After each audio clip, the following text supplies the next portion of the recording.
দাজ্জালের নাম তো আপনারা শুনেছেন, ভয়ঙ্কর ডেঞ্জারাস একটা ক্যারেক্টার। পৃথিবীর শুরু থেকে শেষ পর্যন্ত এর চেয়ে বড় ফিতনা আসেনি, আসবেও না। দাজ্জালের ফিতনা, সে তার এক চোখ থাকবে, আরেক চোখ এরকম বন্ধ থাকবে, এখানে লেখা থাকবে কাফারা। কোনোভাবেই তাকে দমানো যাবে না, হত্যা করা যাবে না। আল্লাহ নবী ঈসা আলাইহিস সালাম তাকে হত্যা করবেন।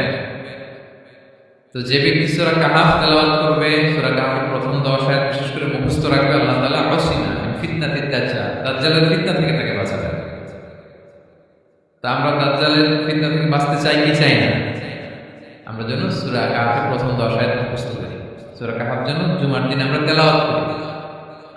So now the question arises, what is the relationship of Suratul Kahf with Dajjal? দাজ্জালের সাথে সূরা কাহাফের রিলেশনটার কারণ কি?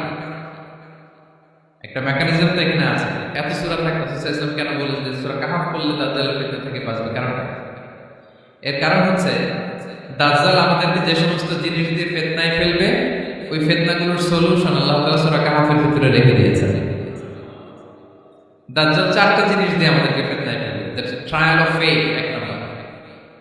ঈমানের পরীক্ষা সে আমাদেরকে ফেলবে, আমাদের বিশ্বাস নিয়ে ছিনিমিনি খেলবে সে। এটার সলিউশন আছে সূরা কাহাফ, বলবো আস্তে আস্তে। 2 নম্বরে দাজ্জাল আমাদেরকে ফিতনায় ফেলবে, দ্য ট্রায়াল অফ ওয়েলথ, সম্পদ দিয়ে সে আমাদেরকে ফিতনায় ফেলবে। 3 নম্বর দ্য ট্রায়াল অফ নলেজ, জ্ঞান দিয়ে সে আমাদেরকে ফিতনায় ফেলবে। 4 নম্বর দ্য ট্রায়াল অফ পাওয়ার, ক্ষমতা দিয়ে সে আমাদেরকে ফিতনায় ফেলবে। দাজ্জাল 4টা জিনিস দিয়ে আমাদেরকে পরীক্ষায় ফেলবে। কয়টা? 1 হচ্ছে ঈমানি পরীক্ষা, 2 হচ্ছে সম্পদ দিয়ে পরীক্ষা, 3 হচ্ছে জ্ঞান দিয়ে পরীক্ষা, 4 হচ্ছে ক্ষমতা দিয়ে পরীক্ষা। সে ঈমানের পরীক্ষায় আমাদেরকে ফেলবে। সে এসে বলবে আমি তোমার রব, এবং এটা প্রমাণ করার জন্য যা যা দরকার আল্লাহ তাআলা তাকে সব দিবেন। সে সব করতে পারবে।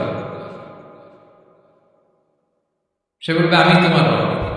যদি বিশ্বাস না হয়, তোমার বাবাকে যদি জীবিত করে বিশ্বাস করবে, অনেকে বলবে হ্যাঁ আমার আব্বাকে জীবিত করে দেখা, তো তার বাবাকে ঠিকই সে জীবিত করে ফেলবে। আসলে শয়তান তার বাবার সুরাত নিয়ে সামনে দাঁড়াবে।